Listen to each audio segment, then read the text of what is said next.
दोस्तों कभी न कभी आपने ये नोटिस जरूर किए होंगे कि अंबेडकर जी के जयंती पर इतने लोग क्यों जुटते हैं जितने और नेताओं के जयंती पर नहीं जुटते। तो चलिए जानते हैं क्या बात है।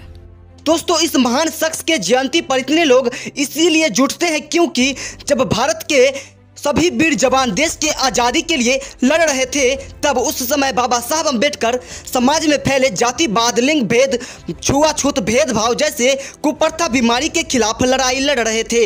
ऐसा नहीं है कि बाबा साहब देश के लिए नहीं लड़े थे, सभी वीर जवान अपने तरीके से लड़ाई लड़ रहे थे, पर बाबा साहब कानूनी लड़ाई लड़ना चाहते थे। बाबा साहब जानते थे अंग्रेज के ऊपर गांधी जी का आंदोलन का प्रभाव नहीं पड़ता था। बाबा साहब कहते थे अगर हम कानूनी लड़ाई लड़ते हैं तो हम केस जीत जाएंगे और खून खराबा भी नहीं होगा।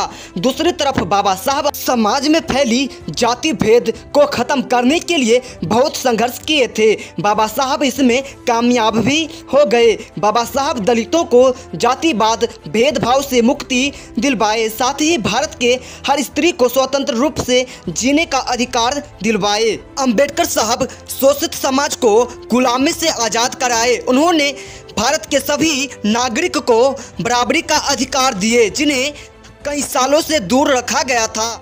बाबा साहब देश के लिए बहुत कुछ किए हैं। बाबा साहब ने बहुत सी कुर्बानियां दी हैं समाज के लिए। किसी समुदाय को अपने ही घर में सताया जाता हो और उसे अगर उस नर्क भरे जीवन से जो मुक्ति दिलवाएगा उसे लोग भगवान से भी बढ़कर मानेंगे ही। और इसीलिए बाबा साहब अम्बेडकर की जयंती पर इतने लोग जुटते हैं। हम चाहते हैं आप खुद पढ़ें, तब आपको पता चलेगा कि वो इतना महान क्यों हैं। इसी के साथ नमो बुद्धाय, जय भीम।